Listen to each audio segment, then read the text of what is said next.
నిన్నటి రోజు ప్రసంగం పూర్తి చేసే సమయానికి వాల్మీకి మహర్షికి నారద మహర్షి సంక్షేప రామాయణాన్ని చెప్పినటువంటి ఘట్టాన్ని మీతో మనవి చేసి ఉన్నారు. సంక్షేప రామాయణాన్ని చెప్పినప్పుడు శ్రీరామాయణంలో జరిగినటువంటి ప్రతి చిన్న విషయాన్ని, ఒక పాత్ర వేరొక పాత్రతో మాట్లాడినటువంటి ప్రతి మాటని ఆశాంతము నారద మహర్షి వాల్మీకి మహర్షికి చెప్పలేదు. ఆయన చెప్పినది కేవలం విహంగ వీక్షణంగా ఒక 100 శ్లోకముల దగ్గరలో ఆ సంక్షేప రామాయణాన్ని నారద మహర్షికి ఉపదేశం చేశారు.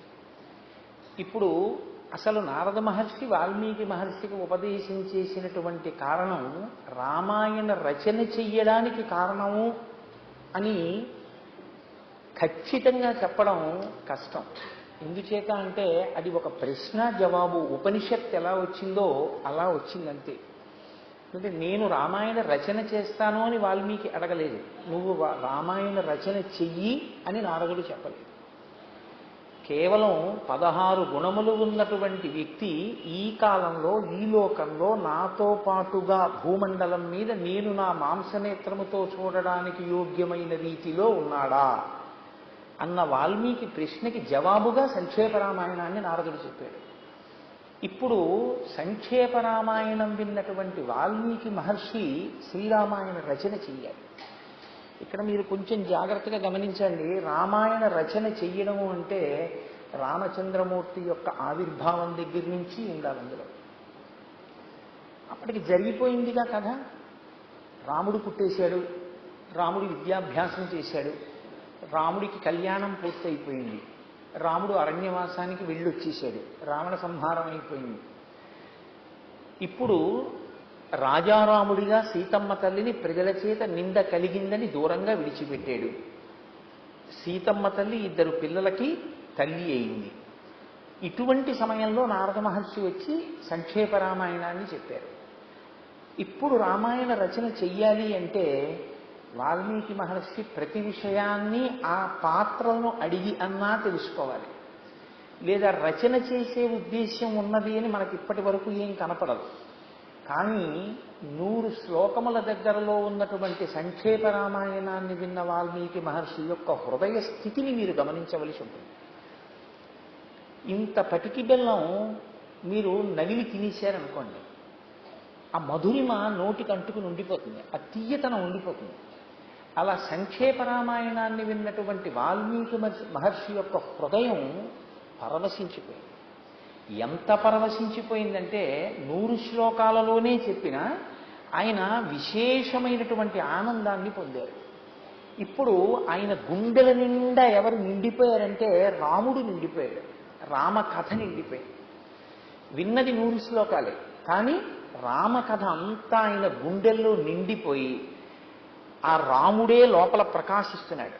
ఇప్పుడు మీరు బాగా గమనించండి. మీరు ఏ వస్తువు గురించి, ఏ వ్యక్తి గురించి బాగా ఆలోచన చేస్తారో దాని ప్రభావం మీ మనసు మీద ఉంటుంది. నేను అత్యంత నిరాడంబరమైనటువంటి జీవితాన్ని గడిపి సమున్నతమైనటువంటి పదవిని అలంకరించి అప్పుడు కూడా అత్యంత నిరాడంబరమైనటువంటి జీవితాన్ని గడిపి శరీరం విడిచిపెట్టినటువంటి ఒక మహానుభావుని యొక్క చరిత్ర నేను చదివి ఉన్నాననుకోండి, అది నా మనస్సు మీద ప్రభావం ఉంటుంది. అప్పుడు నేను వెళ్ళి బీరువాలోంచి ఒక పట్టుపంచె తీసి కట్టుకోవాలి అని అనిపించదు. ఆ పుస్తకం చదివిన ప్రభావం నా మీద ఏం చేస్తుందంటే, ఎందుకు ఈ ఆడంబరాలన్నీ, ఒక నూలు పంచె కట్టుకుంటే చాలదా అనిపిస్తుంది. కారణం ఏమిటంటే మీ మనసుని అది హత్తుకుంటే మీ మనసు మీద ప్రభావం ఉంది. మనసుని హత్తుకోలేదనుకోండి, మీరు చదవడం అనేటటువంటిది జరిగిపోతుంది. కంటికి ధర్మం చూడడం, చదివేయడం వచ్చు కాబట్టి మనసు అక్షరాలు గుర్తుపడుతుంది, చదివేస్తుంది. చెవికి వినడం ధర్మం. వాల్మీకి మహర్షి కేవలం విన్నది నిజమైతే దాని ప్రభావం ఆయన మీద ఉండక్కర్లేదు. ఇప్పుడు ఆయన మీద ఆ ప్రభావం ఉందా లేదా? ఉంది. ఎలా ఉండాలి? రామాయణం వింటే, సంక్షేప రామాయణం వింటే ఇప్పుడు ఆ ప్రభావం ఎలా ఉండాలి వాల్మీకి మహర్షి మీద? ఇది మీరు పట్టుకోవడానికి వాల్మీకి మహర్షి రామాయణంలోనే ఒక చమత్కారం ఉంది. ఇప్పుడు సంక్షేప రామాయణం విన్న వాల్మీకి యొక్క పరిస్థితి ఎలా ఉంది, ఇది మీరు గమనించడానికి ఒక చిన్న ఆధారమే అన్నట్టుగా ఉంటుంది. వచ్చినటువంటి నారద మహర్షి సంక్షేప రామాయణం చెప్పడానికి వచ్చారు. చెప్పడం పూర్తయిపోయింది. చెప్పడం పూర్తయిపోగానే మళ్ళీ తన స్థితిలోకి తాను జారిపోయారు ఆయన. ఇది చాలా గమ్మత్తైనటువంటి ప్రక్రియ.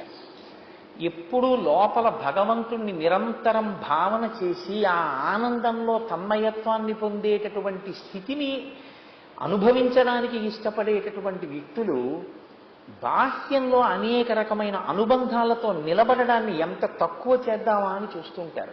ఎందుకో తెలుసా అండి, దానికి ఒక కారణం ఉంది. ఒక అన్నయ్య దగ్గరికి వెళ్ళి మీరు నిలబడ్డారనుకోండి, మీరు ఒక తమ్ముడుగా మాట్లాడవలసి ఉంటుంది. అదొక పాత్ర, కాసేపు ఉంటుంది ఆ పాత్ర. మీరు అన్నయ్య దగ్గర ఉన్నంతసేపు తమ్ముడిగా మాట్లాడాలి. ఇప్పుడు మీ తమ్ముడు వచ్చాడనుకోండి, ఇప్పుడు మీరు అన్నయ్యగా మాట్లాడాలి. అదొక పాత్ర. ఇప్పుడు మీ భార్య వచ్చిందనుకోండి, మీరు భర్తగా మాట్లాడవలసి ఉంటుంది. ఇప్పుడు ఈ పాత్రలుగా మారుతున్నది, ఈ మారడాలనేటటువంటివన్నీ ఎందులోంచి వస్తున్నాయో దానిగా తాను ఉండడానికి ఇష్టపడతాడు. అంటే ఇన్ని పాత్రలుగా మనసు మీద ప్రభావం చూపించి తాను మారుతున్నటువంటి స్థితికి ఆది ఎక్కడుంది? మారని స్థితి ఒకటి ఉంది, సత్యం. అది ఈశ్వరుడు. తాను లోపల ఆనందాన్ని అనుభవిస్తూ ఉంటాడు. ఆయన తపస్వి వాగ్విదాం వరం, ఆయన నారదుడు. కాబట్టి ఇప్పుడు ఆయన ప్రయోజనం ఏమిటి? సంక్షేప రామాయణం చెప్పడం. చెప్పేశారు. చెప్పేసిన తర్వాత ఇంకా వాల్మీకి మహర్షి ఏం చేస్తారు? బాగా అందుకున్నారా, అందుకోలేదా, నీ చెప్పింది అర్థమైందా, అర్థం అవ్వలేదా, నీ చెప్పిన దానివల్ల ఏమైనా ప్రయోజనం సాధిస్తాడా, సాధించడా, ఇవి ఆయనకు అనవసరం. తాను చెప్పవలసింది చెప్పేశారు. ఆయనకి ఆ విశ్వాసం కూడా అలాగే ఉంటుంది గురువుకి. మీకు నారదుడు ఎలా ఉంటాడో శ్రీరామాయణం అంతా గురువుల యొక్క వైభవాన్ని ప్రకటనం చేస్తుందండి. చిట్ట చివర యుద్ధకాండలో అగస్త్యుడు వస్తాడు.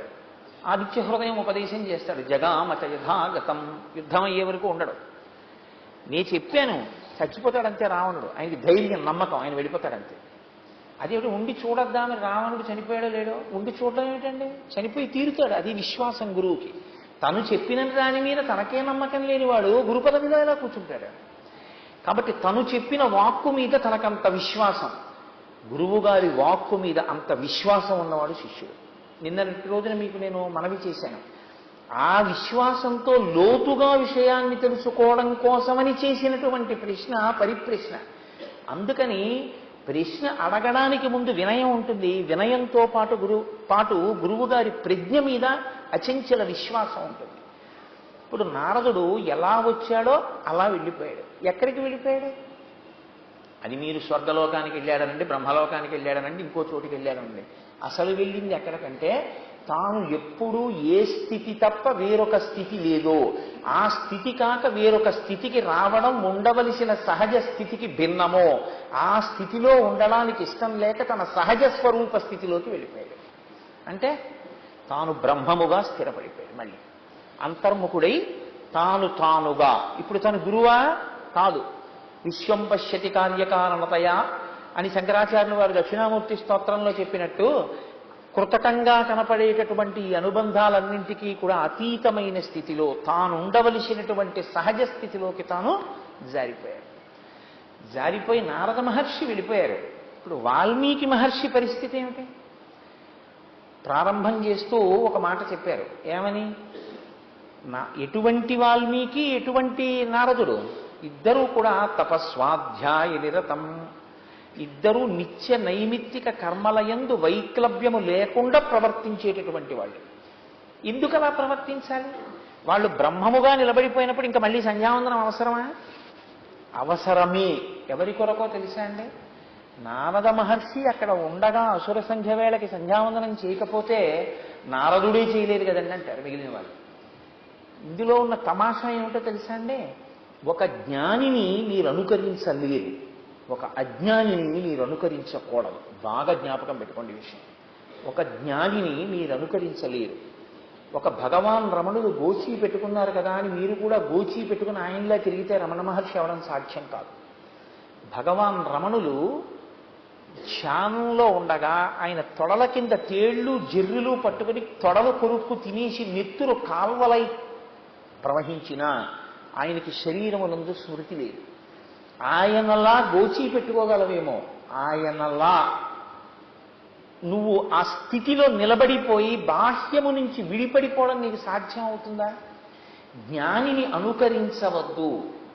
జ్ఞానిగా నువ్వు అయిన తరువాత నీవు జ్ఞానివి కాగలిగితే నీ స్థితి నీకు వస్తుంది అప్పుడు తప్ప. అప్పటి వరకు నువ్వు జ్ఞానివి అయిపోయినట్టు రమణులు ఎలా ఉంటారో, రామకృష్ణ పరమహంస ఎలా ఉంటారో, ఒక చంద్రశేఖరేంద్ర సరస్వతి ఎలా ఉంటారో, ఒక చంద్రశేఖర భారతి ఎలా ఉంటారో అలా ఉండే ప్రయత్నం నువ్వు చేయకూడదు. అది సాధ్యమయ్యే విషయం కాదు. చంద్రశేఖర భారతి పుష్పార్చన చేస్తూ చేస్తూ సమాధిలోకి వెళ్ళిపోయేవారు. వెళ్ళిపోతే బిందెలతో నీళ్లు తెచ్చి ఆయన మీద పోసేసేవారు. ఆయనకి బాహ్య స్మృతి ఉండేది కాదు. ఒళ్ళు తుడిచేసి బట్ట లాగేసి బట్ట చుట్టేసేవారు. అలాగే ఉండేవారు కొన్ని రోజుల పాటు. అదే సమాధి స్థితి. ఏది అలా నేను కూడా నటిస్తానండి అంటే కుదిరే విషయమా? అది సాధ్యం కాదు.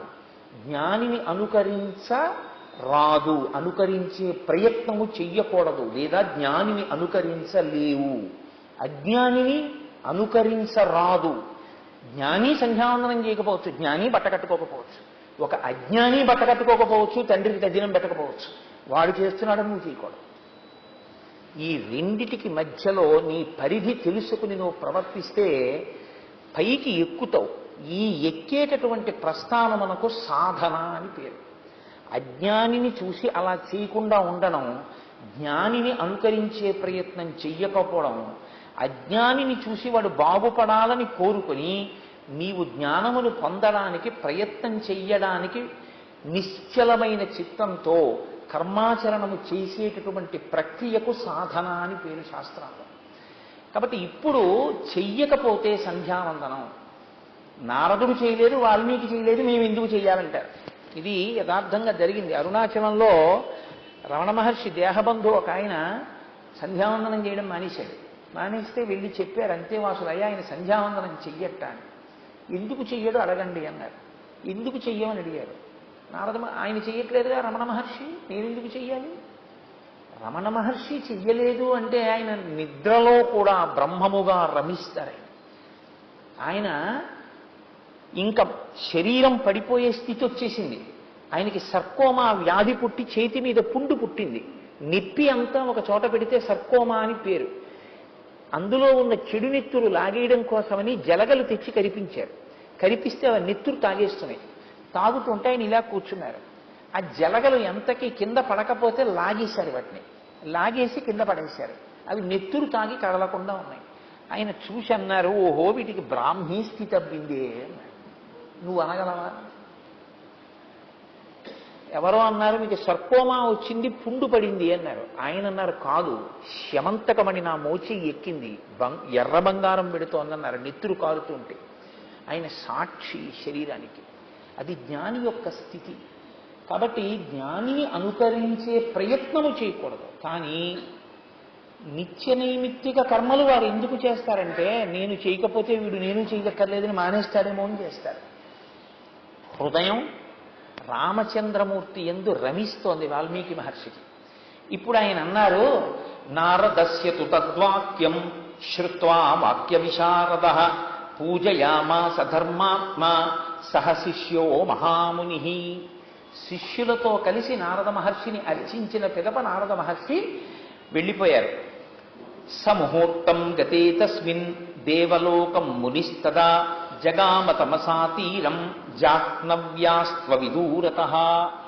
తమసా నదికి ఆయన మాధ్యాహ్నిక సంధ్యావందనం కొరకు బయలుదేరారు. ఎవరు? వాల్మీకి మహర్షి. ఇప్పుడు వెడుతున్నది మధ్యాహ్న కాలంలో సంధ్యావందనం చేసుకోవడానికి వెడుతున్నారు. సంధ్యావందనానికి ముందు స్నానం చెయ్యాలి. స్నానం చేయడానికి దగ్గరలో ఉన్నటువంటి తమసా నదీ తీరానికి వెడుతున్నారు. గురువు గారు తమసా నదిలో స్నానం చేసి సంధ్యావందనం చేయడానికి వెడుతుంటే శిష్యులు ఏం చేస్తారు? గురువుగారు సంధ్యావందనం చేసుకొస్తారంటే మనం ఎందుకని కూర్చుంటారా? అది కాదు శిష్యుడంటే. శిష్యుడంటే గురువుగారు ఏ పని చెయ్యబోతున్నారో తెలుసుకుని గురువుగారు ఆ పని చెయ్యడానికి ఉపక్రమించేటప్పుడు ఆయన మనస్సు దాని యందు స్థిరముగా నిలబడి ఆయన సంతోషించడానికి వీలైన రీతిలో దానికి కావలసిన బాహ్యోపకరణములను సిద్ధం చేస్తారు. గురువుగారు ఏం చేస్తారు? ఇప్పుడు సంధ్యావందనం చేసుకోవడానికి ఎడుతున్నారు అంటే ఆయన ఒక కలశ పట్టుకుని వెళతారు. ఆయన సంధ్యావందనం చేసుకోవడానికి ఎడుతున్నారంటే కట్టుకున్న బట్టతో స్నానం చేస్తారు. ఆయన ఇప్పుడు ఆయన తడి బట్ట విప్పేసి ఓ పొడి బట్ట కట్టుకుంటారు, కట్టుకుని సంధ్యావందనం చేసుకుంటారు. కాబట్టి ఇప్పుడు వేళ అవుతోంది, తమసా నదికి వెళ్ళాలి సంధ్యావందనానికి అన్నారు. అంటే ఇప్పుడు శిష్యుడు ఏం పట్టుకుని బయలుదేరాలి? శిష్యుడు గబగబా ఆయనకు ఒక పొడి బట్ట, ఒక నీటి పాత్ర పట్టుకుని ఆయన వెనకాతల వెళ్ళాలి. ఇది తండ్రి హృదయాన్ని కొడుకు ఎలా తెలుసుకుంటాడో గురువు హృదయాన్ని శిష్యుడు అలా తెలుసుకుంటాడు. అందుకే గురువు పక్కన శిష్యుడు ఉండి గురువు గారికి శుశ్రూష చేసేటటువంటి భాగ్యం లభించడం జన్మజన్మాంతర సుకృతం. అసలు నిక్కచ్చిగా మాట్లాడాలంటే ఆ శుశ్రూష చేసేటటువంటి అదృష్టం కొన్ని కోట్ల జన్మల తర్వాత లభిస్తుంది, అది అందరికీ లభించదు. ఎందుకంటే గురువు గారి యొక్క ప్రవర్తనని చూడగలిగినటువంటి అదృష్టం శిష్యుడికి పడుతుంది. ఆయన ఏం చేస్తూ ఉంటారు, ఆయన ఎలా ప్రవర్తిస్తూ ఉంటారు, ఆయన ఏం మాట్లాడుతూ ఉంటారు, ఆయన ఎంతసేపు ఎందులో కూర్చుంటూ ఉంటారు, ఆయన మనసు ఎందులో రమిస్తూ ఉంటుంది, ఆయన దేన్ని చికాకు పడుతూ ఉంటారు, ఇవి బాగా అర్థమవుతాయి. గురువు గారిని సేవించడం అంటే పరబ్రహ్మమును సేవించడమే. పరబ్రహ్మమును సేవించడం చాలా కష్టం, మీ మనసు పెట్టాలి. గురువు గారిని సేవించడం చాలా తేలిక. ఎందుకో తెలుసా అండి, గురువు గారు నిత్యతృప్తుడు, ఆయనకి ఏమి లోపల కోరికలేమి ఉండవు. కాబట్టి బిడ్డని ఎలా చూస్తాడో గురువు తన శిష్యుడిని అలా చూస్తాడు. ప్రతి క్షణం కూడా అయ్యో పాపం నా బిడ్డ వాడు తిన్నాడో లేదో అని ఎలా తాపత్రయపడతాడో శిష్యుడి గురించి అలా తాపత్రయపడతాడు. పిల్లవాడు వాడు కాకపోతే ఎవరు చేస్తారు తప్పు అన్నట్టే శిష్యుడు దోషం చేస్తే మన్నించి అలా చేయకు ఇలా చేయి అని చెప్తాడు. కాబట్టి గురు శుశ్రూష చేసేటటువంటి భాగ్యం లభించేది కాదు. ఆ శుశ్రూష చేసేటప్పుడు ఆ ఉత్సాహం ఉండాలి. గురువుగారు కదిలితే, గురువుగారు బయలుదేరితే, గురువుగారి వెంట వెళ్ళడం అంటే చాలా అదృష్టం అండి. అది లభించమంటే లభించేటటువంటి అవకాశం కాదు. కాబట్టి ఇప్పుడు వెనకాతల బయలుదేరాడు శిష్యుడు, భరద్వాజుడు అని పేరు ఆయనకి. ఆ శిష్యుడు కూడా గురువుగారి వెంట బయలుదేరాడు. గురువుగారి వెంట ఆయన ఏం దేవాలయాలకి తీర్థయాత్రలకి వెళ్ళలేదు, సంధ్యావందనానికి వెళ్తున్నారు. మొత్తం 100 మంది శిష్యులకు మించారు.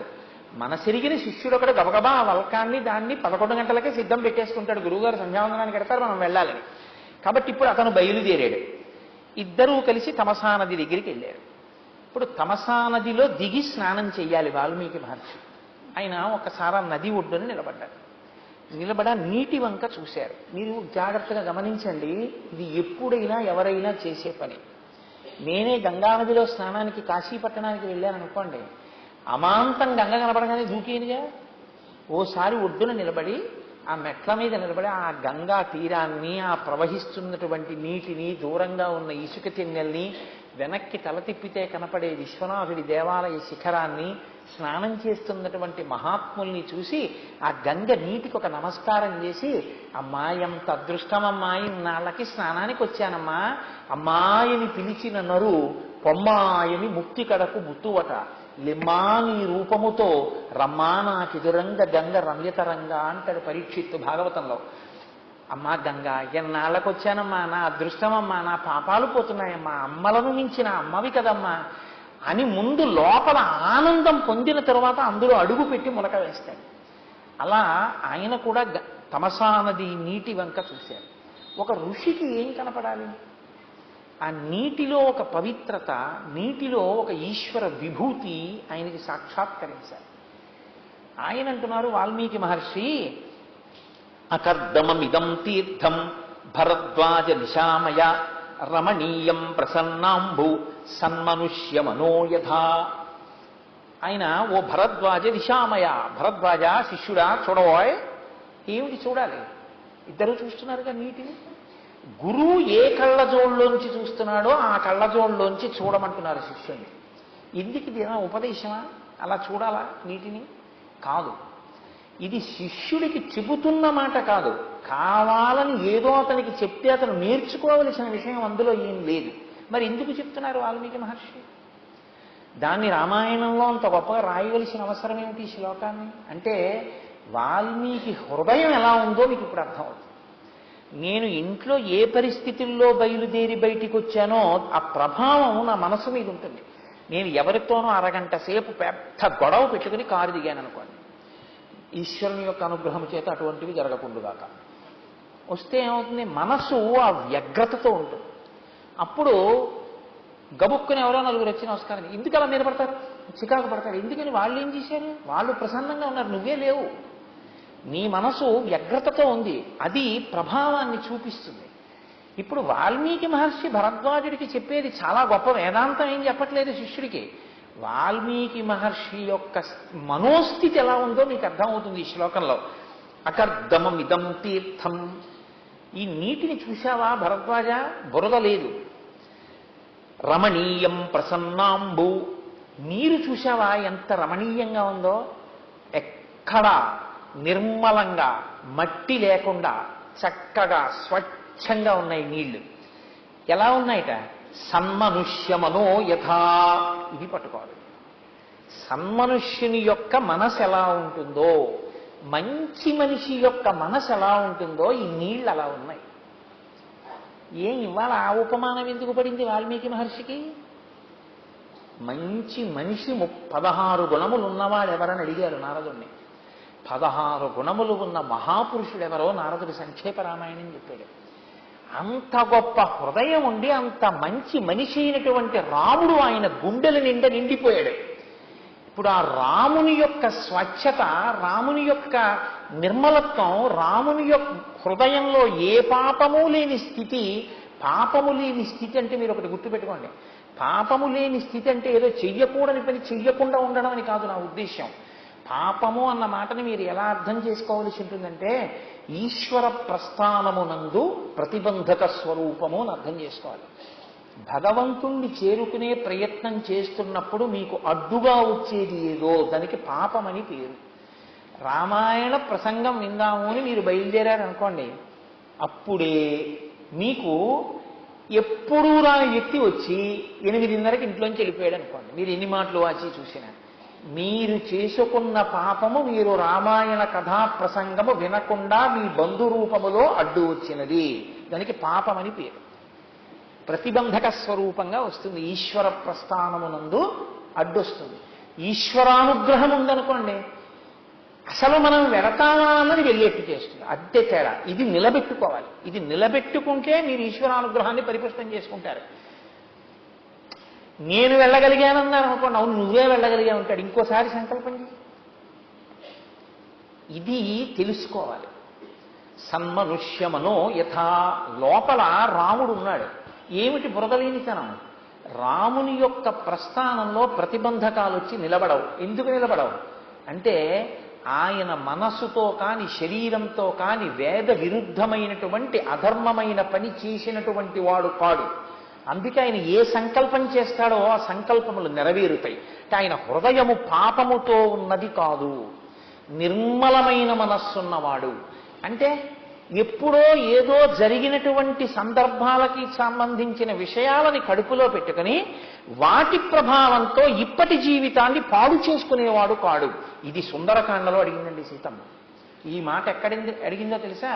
కచ్చిత్ పురుషకారంచ దైవంచ ప్రతిపద్యతే అని అడిగింది.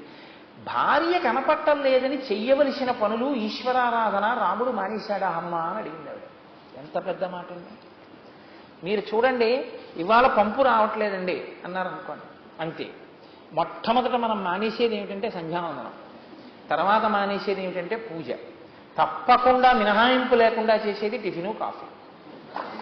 అంటే ఎందువల్ల మీరు రాజీ పడగలుగుతున్నారు అంటే, ఏదైనా ఒక చిన్న విషయం వచ్చింది అనేటప్పటికీ దానితో వ్యగ్రత పొందుతాడనమాట.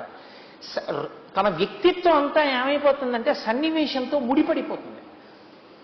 ఓ పీట కాలు మీద పడిందండి, ఆ వేళ్ళు నిప్పి చేసేది.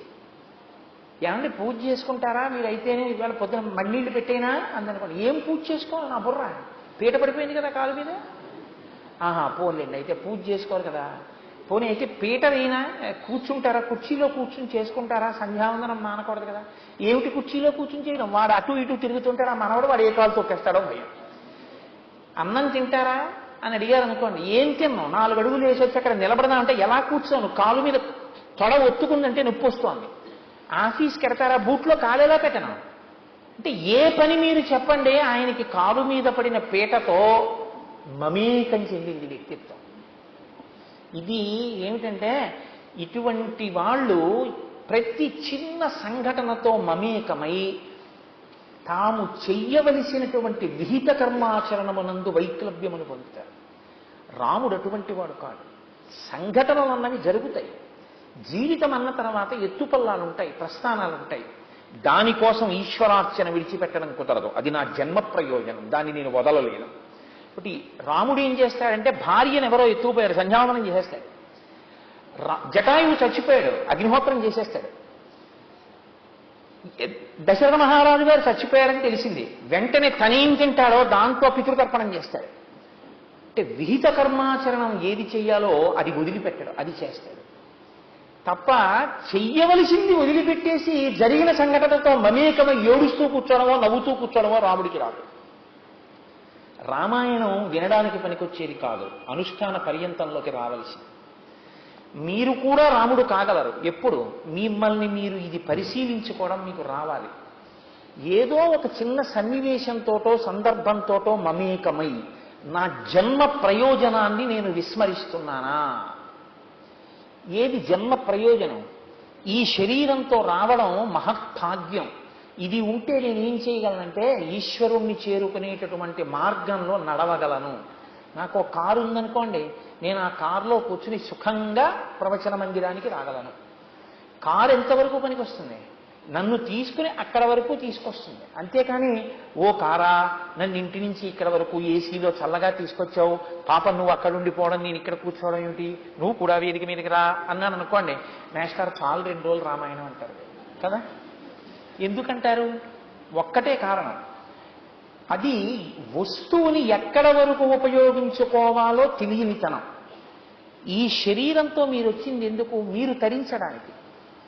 ఈ జన్మలో ఓ ఆఫీసరు, ఈ జన్మలో ఓ తమ్ముడు, ఈ జన్మలో ఓ అన్న, ఈ జన్మలో ఓ భార్య. కాతే కాంత కస్తే పుత్ర సంసారోయ మతీవ విచిత్ర కస్యత్వం కర్కుతయాయాత తత్వం చింతేత లియభ్రాత. ఊపిరాగిపోయిన మరుక్షణంలో ఈ పాత్రలన్నీ అంతర్ధానం అయిపోతున్నాయి. మరి నీ జన్మ ప్రయోజనం నశించిపోవట్లా? సంఘటనలు జరగకుండా ఉంటాయా? ఏదో ఒకటి జరుగుతూనే ఉంటుంది. లేచిన తర్వాత ఫోన్ ఏదో ఒకటి రాకుండా ఉంటుందండి. ఎక్కడి నుంచో ఏదో వస్తుంది. దానికి నువ్వు మానేసేది సంధ్యావందనం పూజనా? దానికోసం నువ్వు ఆ రోజున గజేంద్ర మోక్షం చదువుకోవడం మానేస్తావా? దానికోసం నువ్వు గుడికి వెళ్ళడం మానేస్తావా? నీ ప్రయోజనం ఏమైపోతుంది? నీ జన్మ ఏమైపోతుంది? నువ్వు ఈ శరీరాన్ని పొందినందుకు ఉపయోగం ఏమైపోతుంది? ఇది కమలాక్షునర్చించు కరములు కరములు శ్రీనాథు వర్ణించు జిహ్మ జిహ్మ సురరక్షకుని చూచు చుట్కులు చుట్కులు శేషసాయికి మృక్కు శిరము శిరము విష్ణును ఆకర్ణించు వీనులు వీనులు మధువైరి దగిలిన మనము మనము భగవంతు వలగును పదములు పదములు పురుషోత్తముని మీది బుద్ధి బుద్ధి దేవదేవుని కీర్తించు దినము దినము చక్రహస్తుని ప్రకటించు చదువు చదువు కుంభినీదవు చెప్పిడి గురుడు గురుడు తండ్రి హరిచేరుమనియడి తండ్రి తండ్రి అంటాడు ప్రహ్లాదుడు. నీకొక రోజు సార్థకత పొందింది అంటే నువ్వు దీనితో ఎందుకు వచ్చావో దానికి దీన్ని ఆ రోజు ఉపయోగించావా? ఏదో ఒకటి విన్నానని చెప్పి దాంతో మమేకం చెంది దీన్ని విడిచిపెట్టావా? ఇది తెలుసుకోగలిగితే లోపల ప్రతిబంధకాలు నిలబడకుండా విహిత కర్మాచరణమునందు పూనికతో ఉన్నవాడు. ఇది ఎందువల్ల కనపడుతోంది? నదిలో ఆ నీటిని చూస్తే ఎందుకు ఇలా మాట్లాడగలుగుతున్నారు వాల్మీకి మహర్షి? ఆయన గుండెల నిండా రాముడు నిండిపోయాడు. పరమదయాళు అయిన రాముడు, ఎవరి మీద కోపం పెట్టుకోని రాముడు, ఎవడు ఎంత పాపం చేసినా క్షమించగలిగిన రాముడు, మార్చుకుంటాడేమోనని అవకాశం ఇచ్చే రాముడు, ఉదారుడైనటువంటి రాముడు, మన్నించగలిగిన రాముడు, ఏదైనా ఇచ్చేయగలిగినటువంటి రాముడు, ఇంకోడు సంతోషిస్తే సంతోషించగలిగిన రాముడు, తనకంటూ వేరు సంతోషం లేని రాముడు. రాముడి సంతోషం ఏంటంటే మీ సంతోషం తన సంతోషం, రాముడి సంతోషం ఇంకా వేరే ఏం లేదు. సీతమ్మ సంతోషం మన సంతోషం, ఆవిడ సంతోషం ఆవిడ సంతోషం, ఇంకా వేరే ఏం లేదు. ఇది రాముడు. అబ్బా ఏమి రాముడు, ఎంత నిర్మల హృదయం! ఇదిగో ఈ నీటిలా ఉంది. కాబట్టి ఈ నీరు ఎలా ఉందో అలా ఉన్నాడయా సన్మనుష్యమనో యథా. సన్మనుష్యుడు, చక్కని సహృదయుడైనటువంటి మనుష్యుని యొక్క మనస్సు ఎలా ఉంటుందో ఈ నీళ్ళు అలా ఉన్నాయి. ఎందుకు వచ్చింది ఈ మాట? గుండె నిండా రాముడు నిండిపోయాడు. ఇంత గొప్ప ఆనందాన్ని అనుభవిస్తున్నప్పుడు దీనికి పూర్తి విరుద్ధంగా ఒకటి జరిగిందనుకోండి. ఇది మీరిప్పుడు పట్టుకోవాలి జరిగిన సన్నివేశాన్ని. ఈశ్వరుడు ఏది కాకతాళీయంగా జరిగినవి కావు. రామాయణం రావాలి అంటే ఎన్ని పరీక్షలు జరిగితే రామాయణం వచ్చిందో చూడండి. సీతమ్మ తల్లి ముందు వెళ్ళింది, లవకుశులు పుట్టారు, శిష్యులు దొరికేట్టు చేసింది, నారదుడు వచ్చాడు, బుద్ధి ప్రచోదనం చేయించి ప్రశ్న వేయించింది, సంక్షేప రామాయణం చెప్పించింది, వాల్మీకి హృదయం నిండిపోయింది. ఇప్పుడు ఆ తమసా నది యందు స్నానం చేసే ముందు ఆయన హృదయంలోకి రాముడు ప్రవేశించాడో లేడో, నారదుడు చెప్పి వెళ్ళిపోయాడో, వాల్మీకి హృదయంలో ప్రవేశించాడో లేదో మీకు ఈ శ్లోకం వల్ల తెలుస్తుంది. అందుకు ఆ శ్లోకం. ఇప్పుడు మనసు నిండా రాముడు. ఈ మనసు నిండా ఉన్నటువంటి రాముడు సంతోషంతో ఆనందంతో ఇప్పుడు ఆయన దిగుతున్నాడు. దేనికి దిగుతున్నాడు? సంధ్యావందనం చేయాలి. మనము స్నానం చేస్తాం, రాముడు స్నానం చేస్తాడు. మీరు ఎదరు విందురు కానీ రాముడు స్నానం అంటే ఎలా ఉంటుందో, రాముడి సంధ్యావందనం అంటే ఎలా ఉంటుందో, రాముడి అగ్నిహోత్రం అంటే ఎలా ఉంటుందో, రాముడు ఒకటి చదవడం అంటే ఎలా ఉంటుందో, రాముడు ఒకటి కట్టడం అంటే ఎలా ఉంటుందో, రాముడు బాణం వేయడం అంటే ఎలా ఉంటుందో మీరు చూద్దురు కానీ. ఇప్పుడు ఆయన ఇన్నాళ్ళు చేశాడు సంధ్యావందనం. ఇప్పుడు రాముడు గుండె నిండా నిండిపోయిన తరువాత నీటిలోకి ప్రవేశిస్తుంటే ఆయన మనసు ఆనందంతో నిండిపోయింది. ఎందుకు నిండిపోవాలి? ఆయనని విడిచి ఉండలేక అనుగమించి వచ్చినటువంటి లక్ష్మణుడు గుర్తొస్తాడు కదండి రాముడు అనేటప్పటికే. ఎందుకు వచ్చాడు లక్ష్మణుడు? వెళ్ళమన్నారా ఎవరన్నా? ఎవరు వెళ్ళమని లేదు. ఎందుకు వచ్చేసాడు? అన్నీ వదులుకుని అన్నయ్య సేవ ఏం చేశాడు అంటే, అన్నయ్య స్నానం చేస్తుంటే అన్నగారికి బట్టలు పట్టుకెళ్ళాడు, అన్నయ్య స్నానం చేస్తే ఓ పూర్ణ కలశంతో నీళ్లు పెట్టాడు, అన్నయ్య పూజ చేసుకుంటానంటే పువ్వులు పెట్టాడు, అన్నయ్య ఇల్లు కట్టరా మనం అంటే వాస్తుకి సరిపోయేటట్టు ఇల్లు కట్టాడు, పర్ణశాల వేశాడు. ఇన్ని చేసినటువంటి లక్ష్మణుడు రాముణ్ణి ఎలా అనుగమించాడో అలా ఈ భరద్వాజుడు నన్ను అనుగమించి నేను సంధ్యావందనం చేసుకోవడానికి వస్తే నేను స్నానం చేసి సంధ్యావందనం చేసుకున్న తరువాత తాను చేసుకోవాలని నన్ను సేవించడానికి నా వెంట వచ్చాడు. ఇప్పుడు శిష్యుణ్ణి చూస్తే రాముడి వెంట లక్ష్మణుడు గుర్తు రావాలి కదండి ఆ ప్రభావం ఉన్నప్పుడు. కాబట్టి ఇప్పుడు వాల్మీకి రాముడు అయ్యారు ఒక రకంగా. కాబట్టి ఆయన అంటున్నారు, న్యస్యతాం కలశస్తాత దీయతాం వల్కలం మమ ఇదమేవావగాహిష్యే తమసా తీర్థముత్తమం. ఉత్తమమైనటువంటి ఈ తమసా తీర్థంలో నేను దిగి స్నానం చేస్తాను. నాయనా భరద్వాజ, న్యస్యతాం కలశస్తాత, ఆ నీటిని తీసుకెళ్లడం కోసం నువ్వు తీసుకొచ్చిన కలశం ఉందే దాన్ని కింద పెట్టు. దీయతాం వల్కలం మమ, నువ్వు పట్టుకొచ్చిన బట్టలున్నాయే అవి అయ్యి. అంటే మీకు ఏమర్థం అవుతోంది? ఇప్పుడు ఎవరు పట్టుకున్నారు పాత్ర? శిష్యుడు పట్టుకున్నాడు. ఎవరు పట్టుకున్నాడు వస్త్రాలు? వాల్మీకి కట్టుకోవలసినవి శిష్యుడు పట్టుకున్నాడు. గురువు గారి గనక అతను శిష్యుడు వెళ్ళడం అంటే దేనికి వెళ్ళాలంటే గురువు గారి శుశ్రూషని ప్రతి క్షణం వాంఛించి వెడతాడు. అంటే ఇవి అతను పట్టుకున్నాడు, అతని దగ్గర గురువు గారు ఇప్పుడు పుచ్చుకుంటున్నాడు. ఇది ఒక శిష్యుడు గురువుని అనువర్తించేటటువంటి విధానం. రాముడు లక్ష్మణుడి పట్ల ఎంత ప్రీతి చెందాడో అలా తన శిష్యుడి పట్ల గురువు అంత ప్రీతి చెందుతున్నాడు. దేనికంత ప్రీతి? ఎందుకు శిష్యుడితో ఆ తమసా నది తీర్థం చూపించి నాన్న నేను దిగుతున్నాను స్నానానికని చెప్పడం? అది చెప్పవలసిన పెద్ద విషయమా? కాదు. గురువు బాగా గుర్తుపెట్టుకోండి, గురువు కోరుకునేది ఏదీ ఉండదు. అలా కోరుకున్న నాడు వాడు గురువు కాదు, బరువు. గురువు ఎప్పుడంటే గురువుకి తాను పొందవలసినదన్నది ఏమీ లేదు అసలు. ఇంకా తాను పొందవలసింది ఈశ్వరుడు ఒక్కడే. అది తాను లోపల ఆనందం అనుభవిస్తున్నాడు. ఇంకేం కావాలి నాకు? నాకేం అక్కర్లేదంటాడు. మీకు ఇది కావాలా అని అడిగారు అనుకోండి, నాకు ఎందుకండి అంటాడు. మీకు లేదు కదండి అన్నారు అనుకోండి, నాకు లేకపోవడం ఏమిటండి అంటే. అది గురువు అంటే. రమణ మహర్షికి ఒళ్ళు తుడుచుకోవడానికి ఒక తువ్వాలు ఉండేది. అందరికన్నా ముందు లేచి 3ంటికి స్నానం చేసి ఆ తువ్వాలు చెట్టు త్వరలో పెట్టేవారు. ఒకప్పుడు శిష్యులు అందరూ కలిసి, అందులో హైకోర్టు జడ్జెస్ కూడా ఉన్నారు, గురువుగారు తుడుచుకునే తువ్వాలు ఒకసారి చూద్దాం అందులో పెడుతున్నారు రోజునని చెప్పి త్వరలోంచి తీశారు. అందులో నూలు పోగులు తక్కువ, కన్నాలు ఎక్కువ. వాళ్ళు చూసి అన్నారు, భగవన్ మీకు ఇంతమంది శిష్యులు ఉన్నాం, ఒక తువ్వాలు కొనివ్వండి. ఏమిటండి తువ్వాలని అడిగారు. ఆయన అన్నారు, ఎవరు చెప్పారు మీకు అది తువ్వాలని? మీరు నాకు తువ్వాలు తేగలరా? నేను ఒళ్ళు తుడుచుకునే తువ్వాలు ఏమిటో తెలుసా? దేవేంద్రుడు సహస్రాక్షుడు 1000 కన్నాలు ఉన్నట్టు కనపడుతుంది, అది ఇంద్రుడు. ఇంద్రుడితో తుడుచుకుంటాను. మీరెక్కడ తేగలరా నాకు ఇంద్రుడిని తువ్వాలుగా? ఇది తృప్తి అంటే. గురువు నిత్యతృప్తుడు. అంత తృప్తితో ఉంటాడు ఆయన. ఆయనకి అసలు ఇది ఏదో ఇంకోటి ఏదో కావాలనే ఆలోచన ఏం ఉండదు ఆయనకి. అలా ఉండేంత ఖాళీగా ఆయన మనసేం ఉండదు. కాబట్టి శిష్యుడు ఒక కలశపాత్ర పట్టుకొచ్చాడని, శిష్యుడు తనను అనుభవించాడని, శిష్యుడు బట్టలు పట్టుకొచ్చాడని పొంగిపోతున్నాడు ఆయన. ఇది గురువు పొంగు అంటే. ఇలాంటి పొంగు మీకు లోకంలో ఎక్కడా కనబడదు. ఎంత చేసినా ఇంకా ఏదో చేయలేదని ఏడిచేవాళ్ళు ఉంటారు. ఒక్క గురువు మాత్రం చిన్నదానికి అంత పొంగిపోతాడు.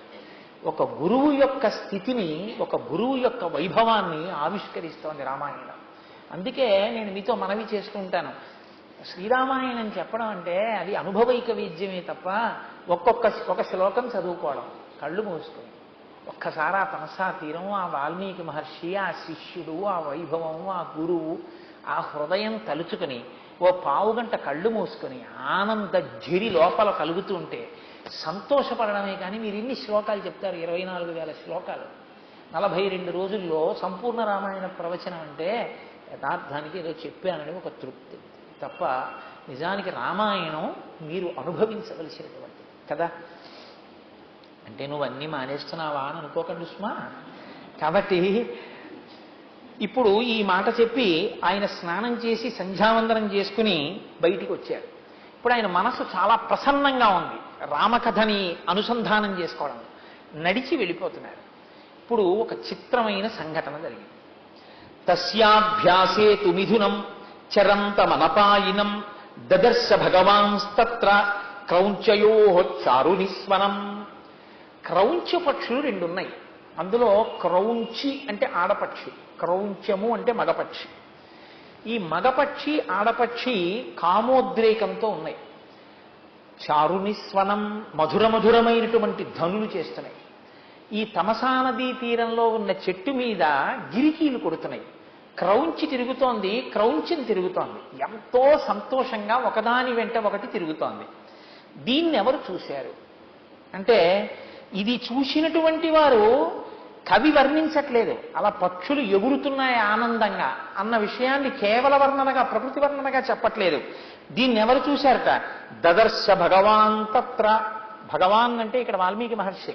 ఎందుకంటే బ్రహ్మవిద్ బ్రహ్మైవ భవతి అని మనకి ఆర్యోక్తి. ఎవరు బ్రహ్మమును తెలుసుకున్నాడో వాడు బ్రహ్మమగుచున్నాడు. కాబట్టి ఇప్పుడు ఆయనే భగవన్ వాల్మీకి మహర్షి చూశారంటే కన్ను చూస్తే గుర్తుండదుగా, ఇది మనసు కూడా చూసింది. ఏమిటి చూసింది? క్రౌంచము వెంట తిరుగుతున్న క్రౌంచి చుట్టూ తిరుగుతున్న క్రౌంచము, అవి 2 చేస్తున్న మధురనాదము. అవి సంతోషంగా ఉన్నాయి, ఆయన సంతోషంగా ఉన్నారు.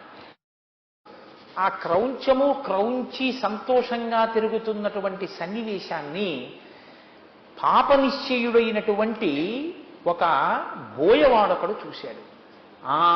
2 బాగా తిరుగుతున్నాయిరా, మగపక్షి ఆడపక్షి అనుకున్నాడు. చూసి ఒక బాణాన్ని ఆకర్ణాంతము లాగి విడిచిపెట్టాడు. విడిచిపెడితే ఆ బాణము వెళ్ళి మగపక్షి యొక్క గుండెల్లో గుచ్చుకుని నెత్తురు కారుతూ దాని తలంతా నెత్తురు అంటుకుని కింద పడిపోయింది. కింద పడిపోయి భూమిలో కొట్టుకుంటోంది. తం శోణిత పరీతాంగం వేష్టమానం మహీతలే భార్యాతు నిహితం దృష్ట్వా రురావ కరుణాంగిరిం. ఆ కింద పడిపోయినటువంటి పక్షి, మగపక్షి నెత్తుటితోటి ఆ తల ఆడిస్తూ కొట్టుకుని ఏడుస్తుంటే, ప్రాణం విడిచిపెట్టడానికి సిద్ధపడుతుంటే ఆడపక్షి క్రౌంచి ఆ మగపక్షి యొక్క బాధ చూడలేక పెద్దగా అరుస్తూ ఆర్తనాదం చేస్తూ మగపక్షి బాధ తన బాధగా మార్చుకుని ఒక్కసారి దాని చుట్టూ తిరుగుతోంది నేల మీద. దీన్ని వియుక్తాపతినాతేన ద్విజేన సహచారిణ తామ్రశీర్షేణ మత్తేన పత్రినా సహతేన వై తథాతుతం ద్విజం దృష్ట్వా నిషాదేన నిపాతితం ఋషేహి ధర్మాత్మనస్తస్య కారుణ్యం సమపద్యత. సంతోషంగా ఇంకా నడిచి వెళ్ళిపోతున్నారు. వెనక పూర్ణ జల కలశాన్ని పట్టుకుని భరద్వాజుడు వచ్చేస్తున్నాడు. వాల్మీకి మహర్షి ఇలా చూశారు, 2 క్రౌంచ పక్షుల్ని సంతోషిస్తున్నారు. అకస్మాత్తుగా బోయవాడు బాణాన్ని లాగుతూ ఉండడం చూశారు. అన్నన్న బాణం వేసేస్తాడో ఏమో అనుకుంటున్నారు, వేసేశాడు, పడిపోయింది. ఆడపక్షి ఏడుస్తోంది. ఇది చూశారు. ఆయన మనస్సు గిల్ల గిల్ల గిల్ల గిల్ల గిల్ల గిల్ల కొట్టుకుపోయింది. లోపల నుంచి దయ పిల్లుబికిపోయింది. అరే రే, ఏం తప్పు చేసిందిరా ఆడపక్షి? ఏం తప్పు చేసింది మగపక్షి? ఆడుకుంటున్నాయి రెండు. ఆడుకుంటున్నటువంటి పక్షుల మీద నిర్దాక్షిణ్యంగా ఆ బాణం వేసి మగపక్షిని కొట్టేశాడే బోయేవాడు. ఆయన తథాతుతం ద్విజం దృష్ట్వా నిషాదేన నిపాతితం ఋషేహి ధర్మాత్మనస్తస్య కారుణ్యం సమపద్యత. ఆ లోపల నుంచి పెళ్ళుపుకినటువంటి కారుణ్యం చేత ఆ విషయాన్ని చూసినటువంటి ఋషి తతఃకరుణవేదిత్వాత్ అధర్మో యమితి ద్విజ నిశాంయరుదతీం క్రౌంచీం ఇదం వచనమబ్రవీత్. ఆయన యొక్క ప్రమేయం లేకుండానే ఏడుస్తూ అరుస్తూ ధ్వని చేస్తూ మగపక్షి చుట్టూ తిరుగుతున్నటువంటి ఆ ఆడ క్రౌంచిని చూడగానే ఆయన హృదయంలో శోకం వచ్చింది. ఎందుకు ఆయన్ని కొట్టారా ఎవరైనా? ఏం లేదు, మగపక్షిని కొట్టారు. ఆడపక్షి ఏడుస్తోంది. ఇప్పుడు ఆడపక్షి ఏడుపు తన ఏడుపై, తన బాధ అయింది. మగపక్షి కోసం గిలగిల కొట్టుకుంటున్న ఆడపక్షి బాధలో తాను పరకాయ ప్రవేశం చేశారు. ఇది ఎవరి లక్షణం? ఇంకొకరి బాధ చూడలేని దయాస్వరూపం. సర్వభూతేషు సర్వభూత హితేరత. సర్వభూతముల యొక్క హితాన్ని కాంక్షించడం రాముడి యొక్క లక్షణం. సంక్షేప రామాయణం ఆయన మనసు మీద అంత ప్రభావం చూపించింది. అనుకోకుండా ఆయన నోటి వెంట పైకి ఒక మాట వచ్చేసింది. ఆయన కావాలని అంటలేదు. ఈ మాట మీరు బాగా గుర్తుపెట్టుకోండి. ఈ సంఘటన ఆయన ప్రమేయం లేకుండా జరిగిపోయింది. శాస్త్రంలో ఒక మాట ఒకటి ఉంది, ప్రమాదము అని. మనం ఇంగ్లీష్లో యాక్సిడెంట్ అంటుంటాం. ప్రమాదము అన్న మాటకు అర్థం ఏమిటో తెలుసా అండి? మీ బుద్ధి చేత మీరు తప్పించుకోలేని సంఘటనకు ప్రమాదం అని పేరు. అంటే ఆయన ఆలోచించో, ఆయనకున్నటువంటి పరపతిని ఉపయోగించో తప్పించుకోవడానికి అవకాశం లేనటువంటి రీతిలో ఒక ఉపద్రవం వచ్చి మీద పడిపోతే దానికి ప్రమాదము అని పేరు. అనుకోకుండా ఇలా వెళ్ళిపోతున్నాడు, అనుకోకుండా అట్నుంచి ఇంకో బండి వచ్చి కొట్టేసింది. తప్పుకునడానికి అతని మెదడు ఆలోచించే అవకాశం లేదు. ఆలోచించలేనివాడు కాదు, ఆలోచించలేని పరిస్థితి ఏర్పడింది. కింద పడిపోయాడు, దెబ్బలు తగిలింది. దీనికి ప్రమాదం అని పేరు. అలా అనుకోని సందర్భం దీనికి కదిలిపోయింది మనస్సు. ఎలా కదిలిపోయింది?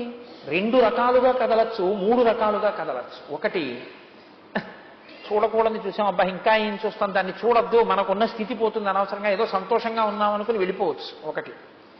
రెండో స్థితి ఉంటుంది, అబ్బా భలే పడిపోయిందిరా, గిరగిరా తిరుగుతున్న దాన్ని ఎంత నైపుణ్యంగా కొట్టాడరా పక్షిని, ఖచ్చితంగా ఒక్క బాణం గుండెల్లో కూర్చు పడిపోయింది.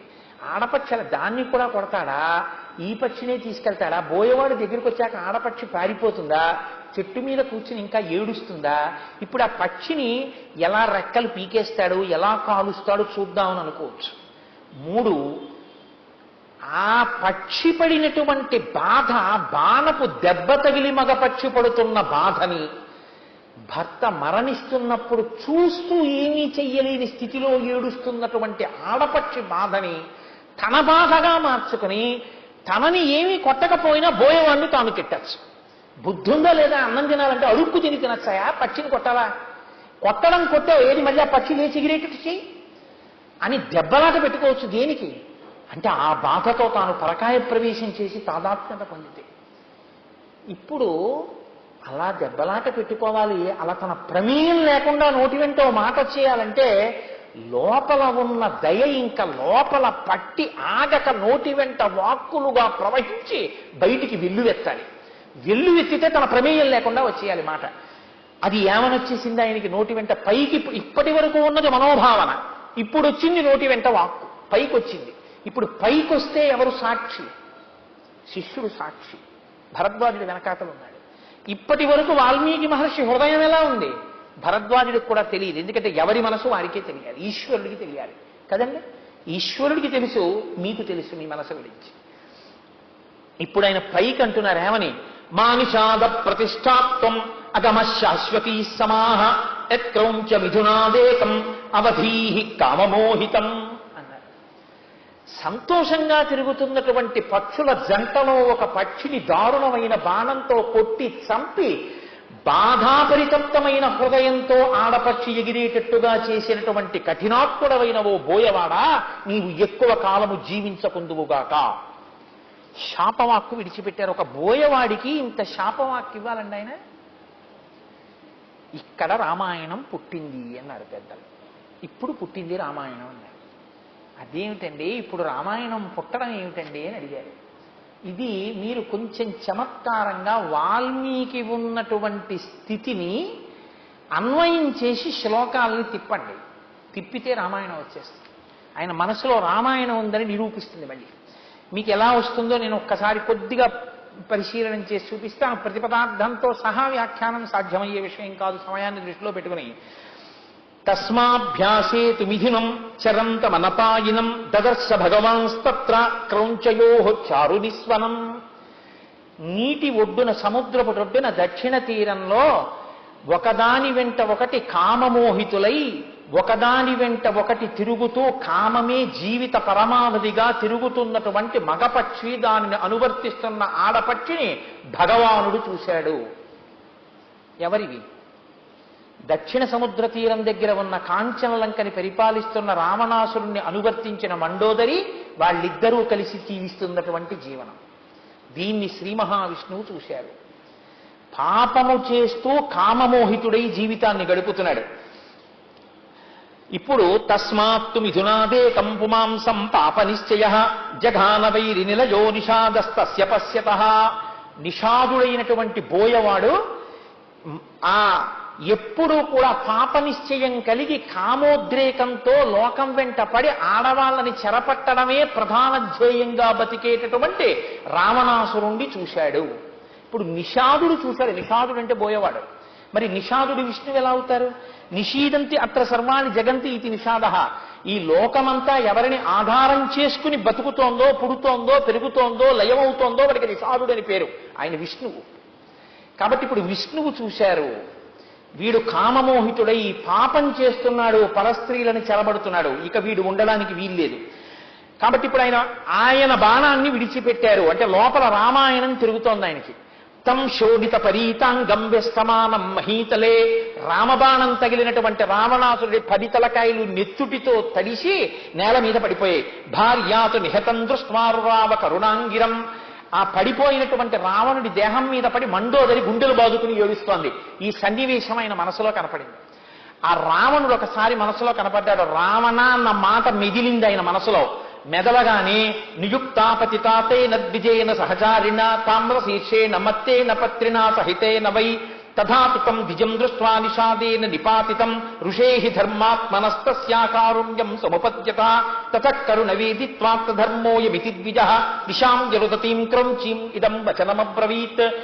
ఆ కింద పడిపోయినటువంటి రావణాసురుడి యొక్క శరీరాన్ని కౌగిలించుకొని ఏడుస్తున్నటువంటి మండోదరి యొక్క సన్నివేశం మనసులో కదలగానే పాపాత్ముడై పరస్త్రీలను చెరబట్టి వేదం చదువుకుని కూడా ధర్మాధర్మములు తెలిసి కూడా అధర్మాన్ని పాటించి ధర్మాన్ని విడిచిపెట్టి తాను అనుసరిస్తున్నది ధర్మమని బుకాయించి మరణించినటువంటి పరమ పాపాత్ముడైన ఈ రావణాసురుడి గురించిన తలంపు నా మదిలో కదలడం కూడా మహాపాపమే అని జుగుప్స కలిగినటువంటి మహర్షి అంతటి పాపాత్ముడైన రావణుణ్ణి పడగొట్టినటువంటి రామచంద్రమూర్తిని మనసులో దర్శనం చేసి మానిషాధ ప్రతిష్టాత్తం మగమ శాశ్వతీ సమాహ యత్కౌంచ విధునాదేకం నవదీహి కామమోహితం. కామం చేత కలిసి కన్ను మిన్ను కానక తిరుగుతూ ధర్మాన్ని విడిచిపెట్టినటువంటి రావణ మండోదరుల యొక్క జంటలో రావణుడనేటటువంటి క్రౌంచపక్షిని బాణంతో పడగొట్టినటువంటి విష్ణుస్వరూపుడమైన రామచంద్రమూర్తి నీ కీర్తి 10 కాలములు శోభిల్లి లోకమంతటి చేత ఆదరింపబడి నమస్కరించుగాక. మంగళాచరణ శ్లోకమైంది. ఇందాకటి శాపవాక్కు ఇప్పటి రామాయణంగా తిప్పేస్తే శ్లోకాల్లోకి ఆ శ్లోకంలో శ్రీ మహావిష్ణువుని కీర్తించి ఆయనకి మంగళాశాసనం చేసినటువంటి శ్లోకంగా మారిపోయింది. కాదు, రామాయణమంతా శ్లోకంలోకి వచ్చేసింది. మొత్తం 7 కాండలు ఆ శ్లోకంలోకి వచ్చాయి. ఎలా వచ్చాయి? మానిషాద అంటే మాం అంటే లక్ష్మీదేవి. లక్ష్మీదేవితో కూడినవాడు రాముడు. శ్రీరాముడు అయ్యాడు సీతా కళ్యాణం తర్వాత. అందుకని శ్రీరాముడు సీతారాముడు బాలకాండ. ప్రతిష్టాత్వం ఆ తండ్రి అయినటువంటి దశరథ మహారాజు గారి యొక్క మాటని నిలబెట్టడం కోసమని, సత్యమునందు నిలబెట్టడం కోసమని అరణ్యవాసం చేసినటువంటి మహానుభావ. ప్రతిష్టాత్వం అగమః, నీ యొక్క కీర్తి చిరకాలము ఉండిపోతుంది. నీ గురించి పితృవాక్య పరిపాలకుడిని లోకం శ్లాఘిస్తుంది. కాబట్టి అయోధ్యకాండ. శాశ్వతీ సమాహ, మాట తప్పకుండా 14 సంవత్సరములు అరణ్యవాసం చేసేటప్పుడు భరతుడే వచ్చి, శత్రుఘ్నుడే వచ్చి, కౌసల్య, సుమిత్ర, కైకేయి వచ్చి, వశిష్ఠుడు వచ్చి, జాబాలి వచ్చి, ఋషులు వచ్చి, పౌరులు వచ్చి, జానపదులు వచ్చి రాజ్యం తిరిగి తీసేసుకోమని వరమడిగిన నేనే అంటున్నాను, రామా మళ్ళీ రాజ్యం తీసుకో. ఎవరి కోసం అడిగిందో ఆ భరతుణ్ణి చెప్తున్నాను, రామా రాజ్యం తీసేసుకో అన్నా సరే, సత్యమేవేశ్వరో లోకే సత్యం పద్మాశ్రితా సదా సత్యమూలాని సర్వాణి సత్యాన్నాస్తి పరం పదం, నాకు సత్యం తప్ప ఇంకోటి అక్కర్లేదు. ఎవరు వరం అడిగాడో ఆ నా తండ్రి లోకాన్ని విడిచిపెట్టి వెళ్ళిపోయాడు. ఇప్పుడు మళ్ళీ ఆ వరాలు వెనక్కి తీసుకుంటున్నాను రామా రా అని చెప్పడానికి తండ్రి లేడు. ఆ తండ్రి ఇచ్చిన మాట నిలబడాలి అంటే, తండ్రి పైలోకాల్లో సంతోషించాలంటే నేను 14 ఏళ్లు అరణ్యవాసం చేయడం వినా నాకు మార్గం లేదు అని మాటకి కట్టుబడి 14 ఏళ్లు అరణ్యవాసం చేసి తృణం కింద రాజ్యాన్ని విడిచిపెట్టినటువంటి మహాపురుషుడిగా రామా నీ కీర్తి 10 కాలములు శోభిల్లి రామాయణం లోకంలో యుగాలతో సంబంధం లేకుండా ప్రవచనం చేయబడి, చెప్పబడి, ఆదరింపబడి, నమస్కరింపబడుతుంది. కాబట్టి అరణ్యకాండ. క్రౌంచ మిథునాత్ ఏకం, క్రౌంచ మిథునాత్, క్రౌంచము క్రౌంచి ఇవి వాలి తార. ఎందుకే వాలి తార సక్రమం, వాలి రుమ, సుగ్రీవుని భార్య అయినటువంటి రుమని వాలి అనుభవించాడు.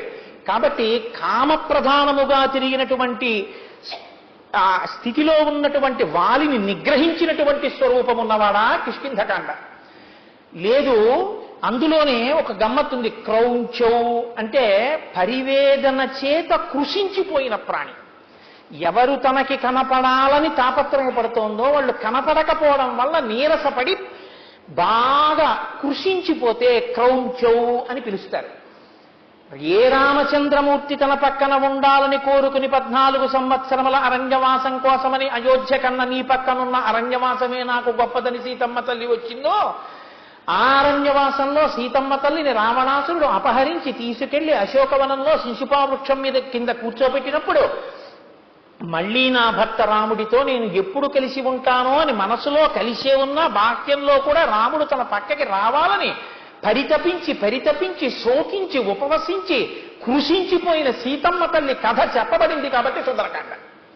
కాబట్టి క్రౌంచ మిథునాత్ ఏకం, ఒక్కడే రామనామాన్ని రామ కథని 1కి 10 మాటలు ఎలా చెప్పాలో, ఎక్కడ సంక్షిప్తంగా చెప్పాలో, ఎక్కడ వివరంగా చెప్పాలో, ఎక్కడ నామం చెప్పాలో, ఎక్కడ భక్తి ప్రకటనం చేయాలో అక్కడ రామనామ వైభవాన్ని ప్రకాశింపచేసి ఒక్కడే, ఎవ్వరూ చెయ్యలేని సంకల్పం చేసి ఒక్కడే 100 యోజనముల సముద్రాన్ని గడచి ఒక్కడే అంతమంది వానరులను భంజించి ఒక్కడే ముట్టుకోకుండా సీతమ్మ తల్లి శోకాన్ని తొలగించి ఒక్కడే పట్టుకొచ్చిన ఉంగరాన్ని సీతమ్మకిచ్చి ఒక్కడే సీతమ్మ తల్లి దగ్గర అభిజ్ఞానం పుచ్చుకుని ఒక్కడే కొన్ని లక్షల మంది రాక్షసుల్ని తెగటార్చి ఒక్కడు నిర్భయంగా రావణాసురుడికి సందేశం చెప్పి ఒక్కడే నిర్భయంగా ఆనాడు ఆ పర్వతం నుంచి బయలుదేరి 100 యోజనముల సముద్రాన్ని గడచి ఈవలి ఒడ్డుకు వచ్చి దృష్ట్వా సీతాతు విక్రాంత సంక్షేపేణ్యవేదయత్, సీతమ్మ తల్లి చూడబడిన సీతమ్మ అని క్షేమవార్త చెప్పాడో అటువంటి మహానుభావుడైన హనుమ యొక్క వీరోచిత గాథని ప్రకాశింపచేసిన సుందరకాండ అందులో ఉంది. కాబట్టి అక్కడ క్రౌంచ మిథునాత్ ఏకం అవధీహి కామమోహితం, కామమోహితమైనటువంటి జంటలో ఆ రావణాసురుణ్ణి పడగొట్టిన సందర్భమైన యుద్ధకాండ అందులోకి వచ్చింది. కాబట్టి ఆ తర్వాత జరిగినటువంటి కథని కూడా చెప్పింది. కాబట్టి ఎందుచేతనంటే రామచంద్రమూర్తి మీద మనసు ఉన్నటువంటి సీతమ్మని రాజధర్మం కోసం విడిచిపెట్టి బాధ పెట్టిన సందర్భంతో కూడినటువంటి ఉత్తరకాండ కలిసింది. కాబట్టి 7 కాండలతో ఉన్న రామాయణం ఒక్క శ్లోకంలోకి లోపల రామాయణమే తిరుగుతున్న మహర్షికి క్రౌంచిల యొక్క మిథునంలో ఒక పక్షి పడిపోతే ఒక శ్లోక రూపంలో నోటి వెంట సంపూర్ణ రామాయణం మొదటి శ్లోకంగా పైకొచ్చింది. కాబట్టి మానిషాధ ప్రతిష్టాత్వం మఘమశాశ్వతీ సమాహ యత్క్రౌంచ మిథునాదేకం అవధీహి కామమోహితం. ఇప్పుడు ఈ మాట అంటే భరద్వాజుడు విన్నాడు. ఇది పైకి శాపవాక్కులా ఉంది కానీ ఎంత మంగళప్రదంగా ఉంది శ్లోకం అని అదే పనిగా శ్లోకాన్ని చదువుకుంటున్నాడు. ఇది చదువుకుంటూ ఇద్దరూ కలిసి బయలుదేరి వెళ్ళిపోతున్నారు. వెళ్ళిపోయిన తర్వాత ఇద్దరు ఆశ్రమానికి వెళ్ళారు. ఆశ్రమానికి వెళ్ళి కూర్చున్న తర్వాత కూడా మహర్షి మనసులో ఆ శ్లోకమే తిరుగుతోంది. అదేంటది శాపవాక్ అయితే నోటి వెంట అన్ని మాటలు రాకూడదుగా, ఇన్ని మాటలు తిరుగుతోంది ఏమిటి? మళ్ళీ భరద్వాజుడిని పిలిచాడు. ఆయన ఈ శ్లోకమే చెప్పారు. చాలా బాగుంది గురువుగారు ఆ శ్లోకం అన్నాడు. పాదబద్ధోక్షర సమః తంత్రీలయ సమన్విత శోకాత్తస్య ప్రవృత్తో మే శ్లోకో భవతు నాన్యథా. నా శోకము శ్లోకమైందయా. దీనికి 4 పాదాలు ఉన్నాయి, ఒక్కొక్క పాదానికి సమానంగా అక్షరాలు ఉన్నాయి. ఇది సంగీతానికి కట్టుబడుతోంది, తంత్రీలయ సమన్వితమైంది. దీన్ని వీణ మీద వాయించచ్చు, దీన్ని పక్క వాయిద్యాలతో గీతంగా ఆలాపన చెయ్యొచ్చు, పాట పాడచ్చు. దీనికి ఇన్ని లక్షణాలు ఎలా కుదిరాయి? నేను క్రౌంచ మిథునం చూసి బోయవాడు వేసిన బాణానికి బాధపడి అన్న శ్లోకం ఇంత అద్భుతంగా ఎలా వచ్చింది? ఆశ్చర్యపోతున్నారు. ఆశ్చర్యపోతూ కూర్చుని భరద్వాజుడితో మాట్లాడుతున్నారు. ఇంతలో గొప్ప తేజస్సు ఒకటి ఆశ్రమ వాకిట కనపడింది. ఏమిటని ఇటు తల తెప్పి చూశారు. అజగామ తతో బ్రహ్మాలోకకర్త స్వయం ప్రభు చతుర్ముఖో మహాతేజా ద్రష్టుం తమ్ము నిపుంగమం. 4 ముఖములు కలిగినటువంటి చతుర్ముఖ బ్రహ్మగారు కమండలం పట్టుకుని హంసవాహనం దిగి అడుగులు వేసుకుంటూ ఆశ్రమంలోకి ప్రవేశిస్తున్నారు. ముందు కొడుకు వచ్చాడు, వెనక తండ్రి వస్తున్నారు. లేచి నిలబడ్డారు.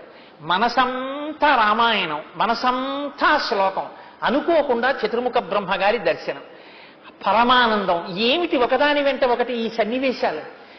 ఆనందంతో ఏది తర్వాత ఏది చేస్తున్నారో, దేని తర్వాత ఏది జరుగుతోందో మనసు నిలబట్టలేదు. ఏమిటి విచిత్రం? ఆశ్చర్యపోయారు. వాల్మీకి రథతం దృష్ట్వా సహసోత్థాయమాద్యతః ప్రాంజలి ప్రయతో భూత్వా తస్థౌ పరమ విస్మితః. చాలా ఆశ్చర్యపోయారు. ఇప్పుడు బ్రహ్మగారు రావడం ఏమిటి? మహానుభావుడు ఎంతో తపస్సు చేసి తపస్సు చేసి తపస్సు చేస్తే ఒక్కసారలా ప్రత్యక్షమయ్యేటటువంటి వాడు తనంత తానుగా ఆశ్రమానికి వచ్చారు. హంసవాహనం దిగి నడిచి లోపలికి వస్తున్నారు. ఆశ్చర్యపోయి లేచి నిలబడ్డారు. మహావినయంతో ఇలా వంగి నమస్కారం చేస్తూ ఆ బ్రహ్మగారికి స్వాగతం చెప్పారు. ఆయన లోపలికి వచ్చారు. లోపలికి వచ్చారు కానీ మనసంతా ఎక్కడుంది? ఇంతటి మహాత్ముడు వచ్చాడే, బ్రహ్మగారు వచ్చారే అన్న ఉత్సాహం, సంతోషం. ఆయనకి ఏదో మనం పూజ చేద్దామని లేదు. ఇంకా లోపల రామాయణం రామాయణం రామాయణం, ఆ సంక్షేప రామాయణం అదే తిరుగుతోంది. ఆ శ్లోకం ఎందుకు వచ్చింది నా నోటి వెంట? ఏమిటి అంత గొప్పగా ఉంది ఆ శ్లోకం? ఏమిటి ఆ సమానమైన అక్షరాలు ఏమిటి? ఏమిటా వీణకి కట్టుబడ్డం ఏమిటా? సంగీతానికి కట్టుబడ్డం ఏమిటి? ఏమిటి గమ్మత్తు? తెల్లబోతున్నాడు ఆయన. వచ్చారు, కూర్చోబెట్టారు, అర్ఘ్యం ఇచ్చారు, పాద్యం ఇచ్చారు, ఆసనం ఇచ్చారు. అన్నీ ఇచ్చి కూర్చోబెట్టిన తర్వాత ఆయన ఏదో మాట్లాడుతున్నారు బ్రహ్మగారు. ఈయన వింటున్నారు. నారదుడు మాట్లాడింది చెవులలోంచి మనసులోకి వెళ్ళింది. నారదుడి తండ్రి సాక్షాత్తు చతుర్ముఖ బ్రహ్మగారు వచ్చి మాట్లాడుతుంటే అంటున్నారు, కానీ చెవుల్లోకి మాటలు ఎడుతున్నాయి, కానీ మనసు ఇంకొక చోట ఉంది. ఇది తేడా. సాక్షాత్తు బ్రహ్మగారే వచ్చారు. వచ్చిన వాల్మీకి మహర్షి మనసు అక్కడ లేదు. మరి ఎక్కడుంది అంటే, పాపాత్మన కృతం కష్టం వైరగ్రహణ బుద్ధిన యస్తాదృశం చారురవం క్రౌంచం హన్యాదకారణాత్. అరేరే, ఆ 2 క్రౌంచ పక్షులు అలా తిరుగుతుంటే పాపాత్ముడు బాణం పెట్టి కొట్టేశాడు రా, పాపం ఆ ఆడపక్షి అంత ఏడుస్తోందిరా. మనసులో బాధతో ఆ సన్నివేశం, ఆ శ్లోకం అవే తిరుగుతున్నాయి. ఇప్పుడు బ్రహ్మగారు కనిపెట్టారు. బ్రహ్మగారికి ఆ మాత్రం తెలియదండి. మహానుభావుడు దేని గురించి పరివేదన చెందుతున్నాడో, తానే వచ్చినా మనసు ఎందుకు నిలబడటం లేదో, ఎందుకు తన మీద దృష్టి పెట్టలేకపోతున్నాడో, తను చెప్పింది ఎందుకు వింటలేదో అర్థమైంది. ఆయన అన్నారు, ఓ వాల్మీకి మహర్షి, నీ నోటి వెంట ఆ శ్లోకం ఎందుకు వచ్చిందో తెలుసా? మచ్చందాదేవతే బ్రహ్మన్ ప్రవృత్తేయం సరస్వతి రామస్య చరితం సర్వం కురుత్వం ఋషిసత్తమా. నా శక్తి స్వరూపమైనటువంటి సరస్వతి నిన్ను అనుగ్రహించింది. అనుగ్రహించి నీ నోటి వెంట రామాయణ కావ్యం ఆవిర్భవించబోతోంది. అందుకే దానికి మొదటి శ్లోకం మంగళాచరణ శ్లోకంగా నీ నోటి వెంట వచ్చింది. అందుకే ఆ శ్లోకం నీ నోట్లో అలా తిరుగుతోంది. అందులో 7 కాండలు సంక్షిప్తంగా శ్లోకంలోకి ఇమిడిపోయాయి. ధర్మాత్మనో గుణవతో లోకే రామస్య ధీమతః వృత్తం కథయధీరస్య యథాతే నారదాచ్యుతం. నారదుడు నీకు ఏ సంక్షేప రామాయణాన్ని చెప్పాడో ఆ సంక్షేప రామాయణాన్ని, ఆ రామ కథని, లోకానికంతటికి అభిరాముడైనటువంటి ఆ రాముడి యొక్క చరిత్రని శ్రీరామాయణంగా రచన చెయ్యి. ఇక్కడ మీరు ఒక్కటి ఆలోచించండి. రచన చెయ్యి అని వరం ఇచ్చారు. రచన చెయ్యడానికి ఆయన 100 శ్లోకాలే చెప్పారు. సంక్షేప రామాయణమే వాల్మీకి తెలుసు.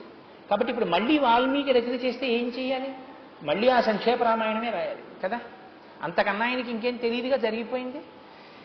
పైగా ఇప్పుడు నారదుడు చెప్పిన సంక్షేప రామాయణాన్ని రామాయణంగా విస్తరించి రాసేటట్టుగా బ్రహ్మగారు వాల్మీకి మహర్షికి వరాన్ని, శక్తిని, సరస్వతి కటాక్షాన్ని కృప చేయడానికి ఏది సూచిస్తున్నారు మీరు బాగా ఆలోచించండి.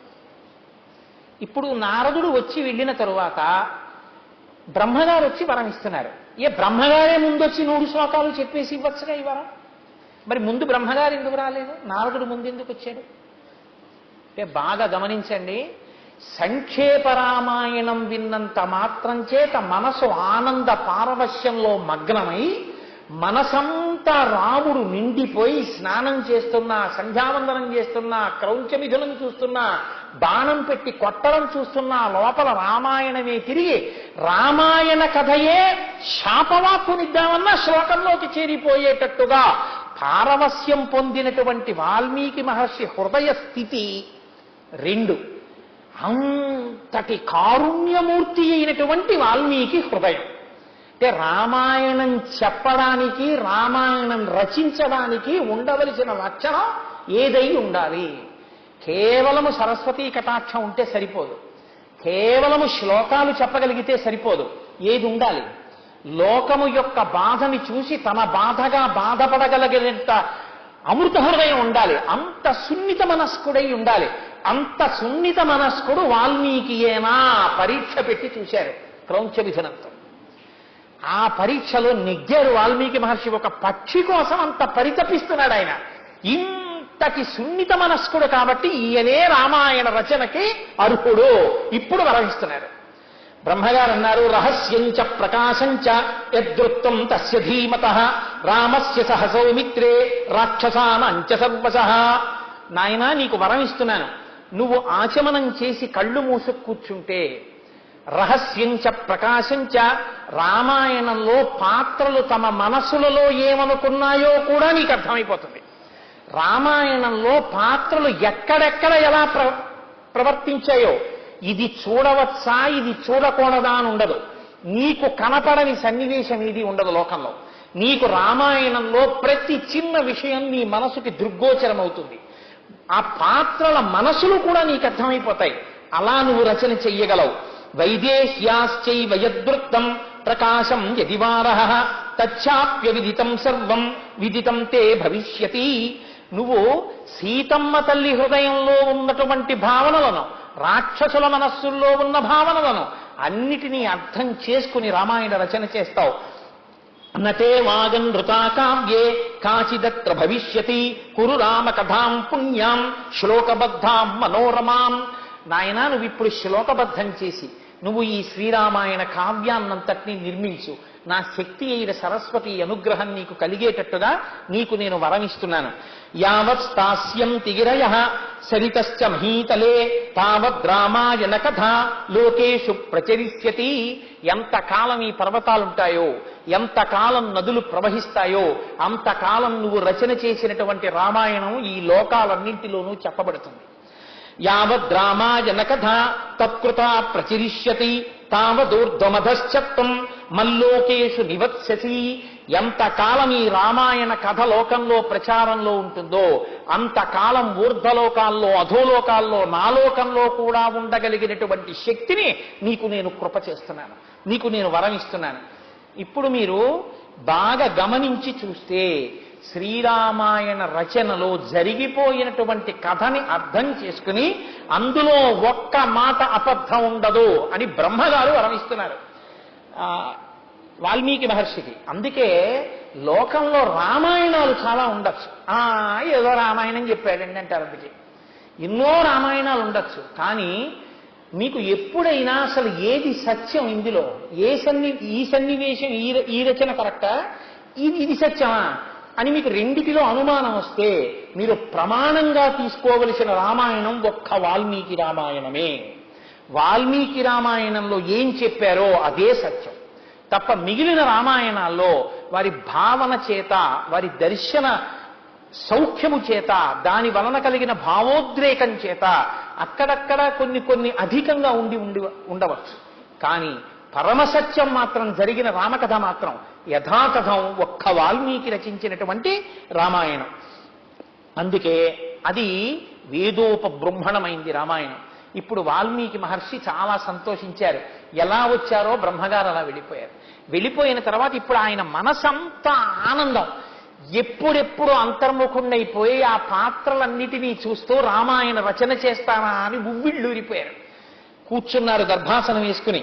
ఉపస్పృశ్యోదకం సమ్యక్ మునిస్థిత్వా కృతాంజలి ప్రాచీనాగ్రేషు దర్భేషు ధర్మేణాన్వేషతే గతిం. తూర్పు ముఖంగా దర్భలు ఉండేటట్టుగా ఆసనాన్ని వేసుకుని ఆచమనం చేసి కళ్ళు మూసుకుని కూర్చున్నారు. కూర్చుంటే రామాయణ కథంతా ఆయన కళ్ళ ముందు కట్టినట్టుగా కనపడుతోంది. సంక్షేప రామాయణంలో ఎలా చెప్పబడిందో అలా రామాయణం 7 కాండలలో ఉన్నటువంటి కథాభాగాన్నంతటినీ కూడా మొట్టమొదటి నుంచి ఉత్తరకాండ వరకు భూత భవిష్యత్ వర్తమాన కాల దర్శనముల సమర్థత చేత శ్రీరామాయణ రచన వాల్మీకి మహర్షి పూర్తి చేశారు. శ్రీరామాయణ రచన పూర్తయింది. 24,000 శ్లోకానాం ఉక్తమాన్ ఋషి తథా సర్గశతాన్ పంచ షట్కాండాని తథోత్తరం. 24,000 శ్లోకములు. ఒక్కొక్క శ్లోకానికి ప్రతి 1000 శ్లోకాలలో మొదటి శ్లోకానికి మొదటి అక్షరం గాయత్రీ మహామంత్రం యొక్క 24 బీజాక్షరాలలో ఒక అక్షరంతో ప్రారంభమవుతూ ఉంటుంది. అందుకే తపస్వాధ్యాయ నిరతం తపస్వీ వాగ్విదాంబరం, అందులో గాయత్రీ మహామంత్రం 24 అక్షరాల్లో మొట్టమొదటి అక్షరంతో ప్రారంభం. అందుకే శ్రీరామాయణం చెప్పడం అంటే, శ్రీరామాయణాన్ని చదవడం అంటే గాయత్రీ మహామంత్రం యొక్క వ్యాఖ్యానం అంతటినీ చదవడంతో సమానం. కాబట్టి ఒక్కొక్క అక్షరానికి 1000 శ్లోకాలు చొప్పున 24,000 శ్లోకములతో రచన చేశారు. చేసి తథా సర్గశతాన్ పంచ షట్కాండాని 500 సర్గలు, 6 కాండలు, ఆ పైన ఉత్తరకాండ, వీటితో శ్రీరామాయణ రచన చేశారు.